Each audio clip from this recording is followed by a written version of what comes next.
نبی بھی بنی اسرائیل میں آئے گا۔ آپ صلی اللہ علیہ وسلم نے جب اعلان نبوت کیا، مکے والے مخالف ہو گئے، یہودی مخالف ہو گئے، ساری دنیا مخالف ہو گئی، تو علماء یہود جو تھے، یہودیوں کے علماء، ان کی کتابوں میں یہ واقعات پیچھے سے چلے آ رہے تھے۔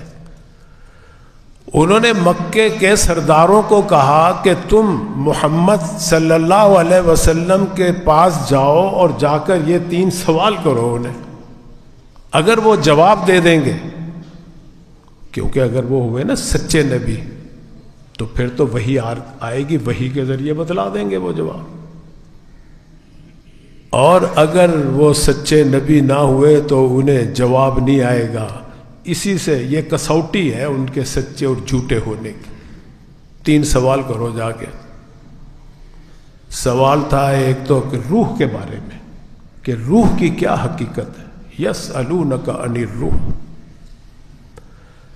دوسرا سوال کرو کہ اصحاب کہف لوگ کون تھے، کتنے تھے، کہاں رہتے تھے، کیا ہوا ان کے ساتھ۔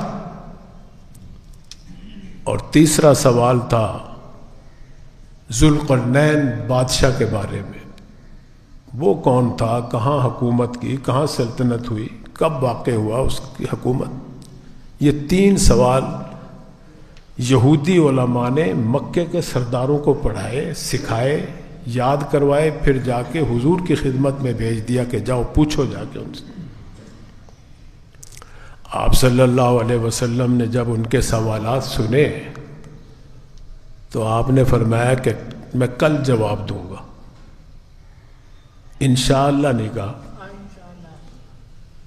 اب کل آ گئی، وہی نہیں آئی، کیونکہ آپ کوئی مورخ تو تھے نہیں، تاریخ دان تو تھے نہیں کہ کوئی کسی اسکول میں پڑھے ہوں، کالج میں پڑھے ہوں، کوئی ہسٹری کی مطالعہ کیا ہو، نہیں۔ اللہ وحی کے ذریعے آپ کو علم دیتا تھا تو آپ لوگوں میں بیان کرتے تھے، ایسی ایسی باتیں بیان کی جس کی کسی کتاب میں بھی نہیں ہوتی تھی، وحی کے ذریعے آتی تھی۔ اب 1 دن گزر گیا، 2 دن گزر گیا، ہفتہ گزر گیا، مکے والے مذاق اڑا رہے ہیں، دیکھو علماء یہود نے صحیح کہا، یہ سچے نبی نہیں ہیں، سچے ہوتے تو بتا دیتے۔ سرکار دو عالم صلی اللہ علیہ وسلم بھی بڑے صدمے میں۔ پورے 15 دن گزر گئے، 15 دن کے بعد جبرائیل امین آتے ہیں وحی لے کر، ان 3 سوالوں کا جواب بھی، اور پھر ہمیں اور آپ کو سبق دینے کے لیے اللہ کے نبی کے ذریعے کہ آپ ایسا نہ کہا کریں کہ کل کو میں کہہ دوں گا، کل کو بتا دوں گا۔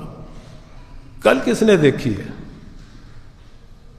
فرمایا کہ جب آپ آئندہ کے لیے، مستقبل کے لیے کسی سے کوئی بات کرنا چاہو، ارادہ کرنا چاہو، وعدہ کرنا چاہو، عزم کرنا چاہو، انشاءاللہ ضرور کہا کرو کہ اگر اللہ نے چاہا، اللہ کی مشیت ہوئی تو میں کل کو بتاؤں گا۔ ہر کام اللہ کی توفیق سے ہوتا ہے۔ اور پھر اسی آیت میں سورہ کہف کے اندر یہ واقعہ موجود ہے کہ اگر کوئی مسلمان بھول جائے بات کرتے ہوئے، انسان ہے، کل بنی آدم خطاء، تو جب یاد آئے اس وقت کہہ دے انشاءاللہ تعالی۔ یہ بھی مسئلہ ہے کہ اگر آپ نے کل کسی سے کوئی ارادہ کیا ہے کام کرنے کا اور انشاءاللہ کہنا بھول گئے، تو جب یاد آئے اس وقت انشاءاللہ تعالی کہہ دے۔